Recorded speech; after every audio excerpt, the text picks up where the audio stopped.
आज की कहानी एक ऐसी फैमिली की है जो न्यू ईयर सेलिब्रेट करने के लिए एक ट्रिप पर जाते हैं, लेकिन वहां जाने के बाद वो एक ऐसी मुसीबत में पड़ जाते हैं जहां से जिंदा बच के आना भी मुश्किल हो जाता है। शुरुआत में हम एक कपल को देखते हैं जिनके नाम होते हैं इवन और सैम। ये दोनों न्यू ईयर के मौके पर पिकनिक मनाने के लिए एक वाटरफॉल के पास जा रहे होते हैं। फिर कुछ सामान खरीदने के लिए रास्ते में वो एक होटल के पास कार को रोकते हैं और जब सैम कार से उतरती है तो पास की गाड़ी में एक डॉग को देख के वो डर जाती है, जिसके बाद वो सामान खरीदने के लिए चली जाती है और इवन मैप पर उस वाटरफॉल का रास्ता ढूंढने लगता है, लेकिन मैप देखकर उसे कुछ समझ नहीं आ रहा था। तो वो पास के उस गाड़ी ड्राइवर जिसका नाम जर्मन है उसे वाटरफॉल का रास्ता पूछता है, जिस पर जर्मन उस वाटरफॉल की तरफ जाने के बजाय स्टोन क्रीक नाम की एक जगह का रास्ता बताता है और कहता है कैंपिंग करने के लिए स्टोन क्रीक जाना सबसे अच्छा रहेगा। जिसके बाद सामान खरीदकर सैम भी आ जाती है। फिर दोनों स्टोन क्रीक की तरफ निकल जाते हैं, लेकिन रास्ते में इवन नोटिस करता है कि वही गाड़ी का ड्राइवर जर्मन उनका पीछा कर रहा है, जिससे उसका ध्यान भटक जाता है और कार की एक्सीडेंट होते होते बच जाती है। फिर इवन देखता है कि वो गाड़ी दूसरी तरफ निकल गया है, मतलब वो फालतू में टेंशन ले रहा था। इसके बाद एक दूसरी रोड से जाते हुए दोनों थोड़ी देर में उस कैंपिंग साइट पर पहुंच जाते हैं,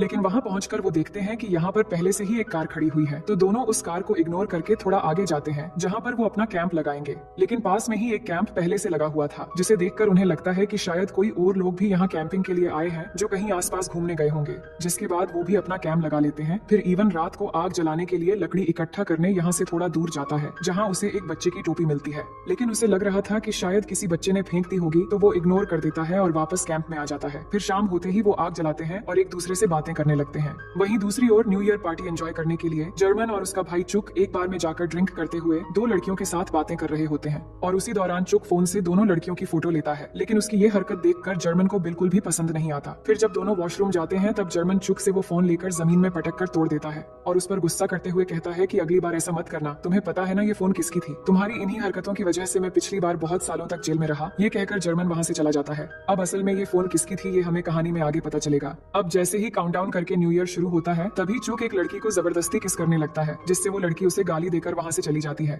वहीं इवन और सैम भी न्यू ईयर के लिए काउंटडाउन करते हैं और एक दूसरे को किस करते हैं। फिर अगली सुबह इवन से पहले सैम उठती है और उस दूसरी टेंट की तरफ चेक करने के लिए जाती है, क्योंकि अब तक उन्हें वहाँ एक भी इंसान नजर नहीं आया था। उसके बाद इवन सैम को ढूंढने लगता है, तभी सैम उसे पुकारती है तो वो भी जाकर देखता है वहाँ पर कोई भी नहीं है। अब आज के दिन वो वापस घर जाने वाले थे, लेकिन कार की टायर पंक्चर हो गई थी, तो इवन टायर चेंज करने लगता है और वहीं सैम अपना सामान लेकर कार की तरफ आ रही होती है। तभी हम देखते हैं कि एक अनजान बच्ची सैम के पीछे आ रही होती है, पर सैम उसे नहीं देख पाती और कार तक आ जाती है, लेकिन और भी सामान बाकी था, तो सैम फिर से टेंट की तरफ वापस जाती है। इधर इवन कार का टायर खुल नहीं पा रहा था और तभी सैम उसे जोर से पुकारती है, तो वो जल्दी से उसकी तरफ भाग कर जाता है और देखता है एक छोटी सी बच्ची बेहोश पड़ी हुई है। दोनों ये देखकर परेशान हो जाते हैं कि ये किसकी बच्ची हो सकती है। तो इवन सैम को बच्ची की इलाज के लिए मेडिकेट लाने टेंट में भेजता है और फिर उसका इलाज करके दोनों उसे लेकर अपनी कार तक पहुंच जाते हैं, लेकिन उनकी कार खराब हो चुकी थी, इसीलिए इवन सोचता है कि वो पास में खड़ी कार से निकल जाएंगे। तो इवन उस कार के अंदर जाकर चाबी ढूंढने की कोशिश करता है, लेकिन उसे नहीं मिलती। तभी वहाँ पर एक कार आती है जिसमें चुक होता है, जिसको देखकर इवन और सैम उसे मदद मांगते हैं और उसे कहते हैं कि यहाँ पर उन्हें एक बच्ची मिली है और उस बच्ची को देखते ही चुक घबराने लगता है,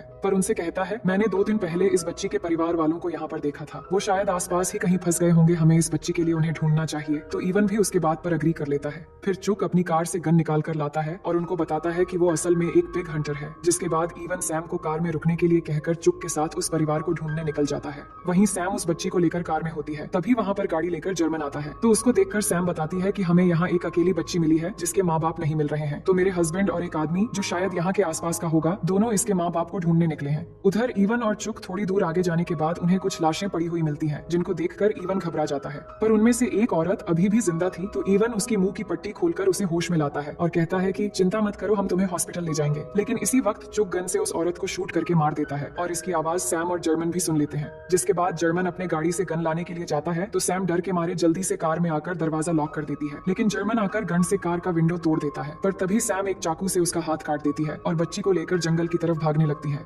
लेकिन जर्मन अपनी शर्ट उतारकर किसी तरह हाथ बांध लेता है और अपने कुत्ते को सैम की तरफ छोड़कर वो भी सैम के पीछा करने लगता है। वहीं इवन को समझ नहीं आ रहा था कि चुक ने इस औरत को क्यों मार दिया। तभी चुक कहता है कि इन सभी को मैंने और मेरे भाई ने मिलकर मारा है और अब तुम्हारी बारी है। अब अचानक चुक ये सब क्या कह रहा है और दोनों भाई ने मिलकर क्यों और किस तरह इनको मार दिया, ये समझाने के लिए हमें कहानी में 2 दिन पहले का सीन दिखाया जाता है, जहाँ एक फैमिली न्यू ईयर के ठीक 2 दिन पहले इसी जगह पर कैंपिंग करने आई थी, जिसमें हस्बैंड का नाम रॉबिन और उसकी वाइफ का नाम मेरी होता है और उनके 2 बच्चे थे, एमा और ऑली। ये वही बच्ची थी जिसको हमने सैम के पीछे आते हुए देखा था। अब ये लोग यहाँ आकर बहुत खुश थे और एक दूसरे के साथ अच्छे समय बिता रहे होते हैं। रॉबिन सबके लिए खाना बनाने लगता है जो उसको बहुत पसंद है। फिर रात को ये सब खाना खाकर बॉनफायर के पास बैठकर बातें करने लगते हैं। तो बातों बातों में रॉबिन सबको बताता है कि इधर पास पास में ही एक जगह है जहाँ कुछ लोग इधर आने वाले टूरिस्ट को बंदी बनाकर उनको लूटकर मार डालते हैं, जिसे सुनकर एमा थोड़ा घबरा जाती है। पर अपनी बेटी को घबराया हुआ देखकर रॉबिन उसे कहता है कि मैं मजाक कर रहा था, और उसे खुश करने के लिए गिटार भी बजाता है। और इस तरह मजे मस्ती करके कुछ देर बाद सब लोग सोने चले जाते हैं। अब आधी रात को अचानक एमा चिल्लाने लगती है, तो उसके मॉम डैड जाकर देखते हैं कि एमा कोई बुरा सपना देखकर डर रही है, तो वो उसे शांत करते हैं। फिर अगले दिन रॉबिन और मेरी ऑली को साथ लेकर पास में ही ट्रैकिंग करने निकलने वाले होते हैं। साथ ही वो एमा को जाने के लिए बोलते हैं, लेकिन वो नहीं जाना चाहती। तो उनके जाने से पहले एमा सबकी फोटो लेती है, जिसके बाद वो चले जाते हैं।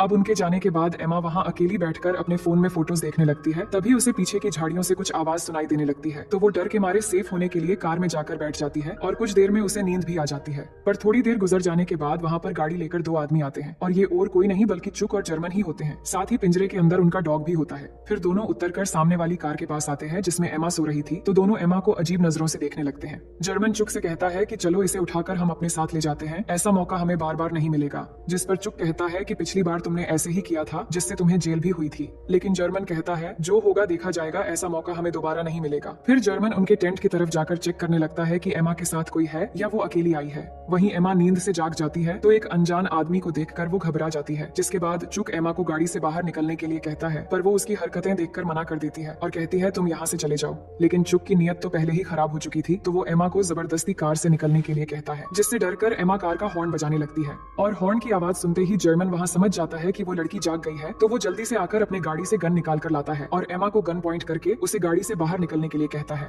उधर हॉर्न की आवाज एमा के मॉम डैड भी सुन लेते हैं और उन्हें लगता है कि शायद एमा कोई मुसीबत में है, तो रॉबिन जल्दी से एमा की तरफ बढ़ने लगता है। वहीं एमा गन की वजह से डरते हुए गाड़ी से बाहर निकल आती है। तभी यहाँ रॉबिन भी अपनी बेटी को बचाने के लिए पहुंच जाता है, लेकिन उसी वक्त जर्मन रॉबिन को मारकर बेहोश कर देता है। उधर मेरी ऑली को सेफ रखने के लिए टेंट में एक जगह पर रख देती है और फिर अपनी बेटी की तरफ भागती हुई आकर चुक के ऊपर कूद पड़ती है और उसके साथ हाथापाई करने लगती है। तभी एमा वहाँ से भागने लगती है, पर जर्मन उसे भागने से रोक लेता है और कहता है कि अगर तुम यहाँ से भागी तो मैं तुम्हारे मॉम डैड को शूट कर दूंगा। तो एमा रुक जाती है, जिसके बाद दोनों भाई उन तीनों के हाथ और मुंह बांधकर जंगल के अंदर एक जगह ले जाने लगते हैं और वहाँ ले जाकर उन्हें बांध देते हैं। जिसके बाद दोनों उन्हें बहुत ही ज्यादा टॉर्चर करते हैं। फिर थोड़ी देर बाद चुक एमा की फोन लेकर चेक करने लगता है और ये वही फोन होता है जो न्यू ईयर वाली रात चुक उन लड़कियों की तस्वीर ले रहा था। तो एमा के फोन में चुक को एक तस्वीर दिखता है जिसमें एमा के परिवार के साथ एक छोटी बच्ची भी होती है। तो वो जर्मन को भी वो फोटो दिखाता है, जिसके बाद जर्मन मेरी से पूछता है कि ये बच्ची कहाँ है, पर मेरी उसे कुछ भी नहीं बताती। इसके बाद जर्मन और चुक दोनों मिलकर रॉबिन के सर पर एक बियर केन रख देते हैं और एक शूटिंग गेम खेलने लगते हैं। लेकिन रॉबिन डर के मारे कांप रहा था, जिससे केन नीचे गिर जाती है। तो जर्मन जाकर फिर से केन उसके सर पर रखता है, पर इस बार भी केन गिर जाता है, जिससे चुक गुस्से में आकर सीधा रॉबिन के सर पर शूट करके मार देता है।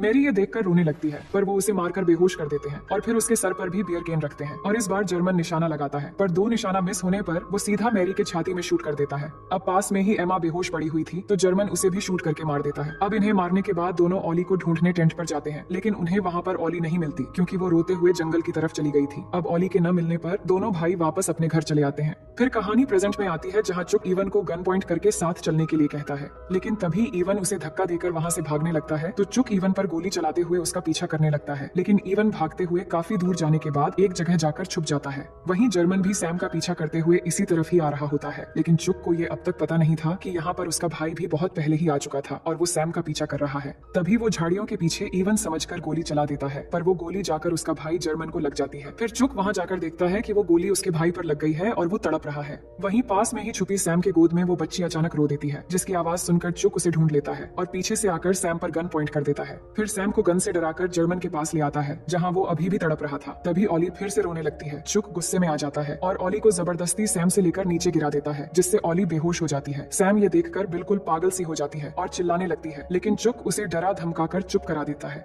वही इवन भी पास में ही छुपकर ये सब देख रहा था, लेकिन वो कुछ नहीं कर पा रहा था। इधर गोली लगने की वजह से जर्मन भी तड़प रहा होता है और तड़पते हुए चुक से कहता है कि मुझे गोली मार दो, मैं और सहन नहीं कर सकता। इसलिए न चाहते हुए वो जर्मन को और एक गोली मारकर पूरी तरह जान से मार देता है। इसके बाद वो सैम को वहाँ से ले जाकर एक पेड़ से बांध देता है और उसे टॉर्चर करना शुरू कर देता है, ताकि उसकी चीख सुनकर इवन बाहर आ जाए और वो दोनों को यहाँ पर मार दे। लेकिन उसके बार बार टॉर्चर करने पर भी सैम एक भी आवाज नहीं निकालती। वही इवन जर्मन के कमर से चाबी लेकर उसकी गाड़ी से पुलिस से मदद मांगने के लिए चला जाता है, पर गाड़ी की आवाज चुक सुन लेता है, जिसके बाद वो सैम को साथ लेकर कार से इवन का पीछा करने लगता है। लेकिन कुछ दूर आगे जाने के बाद रास्ते में सैम उसके साथ हाथापाई करके कार को एक्सीडेंट करवा देती है, जिससे चुक के साथ साथ सैम भी जख्मी होकर बेहोश हो जाती है। वही इवन पुलिस स्टेशन में पहुंचकर वहां से पुलिस को साथ लेकर सैम की मदद के लिए आने लगता है। अब रात हो चुकी थी और सैम को भी होश आ जाती है, लेकिन वो कार से अभी भी बंधी हुई थी। तभी वो देखती है कि सामने से पुलिस की गाड़ी आ रही है, तो वो कार की लाइट ऑन कर देती है, जिससे ईवन और पुलिस को पता लग जाता है कि सैम वहीं पर है, लेकिन पुलिस ईवन को गाड़ी के अंदर ही रहने को कहकर दो पुलिस वाले आगे बढ़ने लगते हैं। पर तभी चुक कहीं से दोनों पुलिस वालों को शूट करके मार देता है और फिर ईवन के ऊपर भी गोली चला देता है, जिससे गोली आकर उसके कंधे पर लगती है और वो जख्मी हो जाता है। वहीं सैम ये देखकर किसी तरह खुद को छुड़ाकर एक जगह जाकर छुप जाती है, लेकिन चुक सैम को बाहर लाने के लिए ईवन पर गन पॉइंट करके काउंटडाउन करने लगता है, जिससे सैम बाहर आ जाती है। इसके बाद चुक सैम को गन से डराकर ड्राइविंग करने के लिए कहता है। तभी सैम ईवन के पास आकर उसे पूछती है कि ऑली कहाँ पर है, तो वो कहता है कि मैं उसे साथ नहीं ले जा पाया था, वो अभी भी जंगल में है। तभी हम देखते हैं कि ऑली जंगल में अभी भी जिंदा होती है, जिसको जर्मन का वो डॉग पास में बैठकर प्रोटेक्ट कर रहा था। फिर हम देखते हैं कि चुक गाड़ी के पीछे बैठकर दोनों को गन पॉइंट करके जबरदस्ती सैम से ड्राइविंग करवा रहा होता है, क्योंकि एक्सीडेंट की वजह से उसका एक पैर टूट चुका था और वो हॉस्पिटल पहुंचकर इलाज करवाना चाहता था। लेकिन सैम यहाँ होशियारी करती है और अचानक गाड़ी एक्सीडेंट करवा देती है,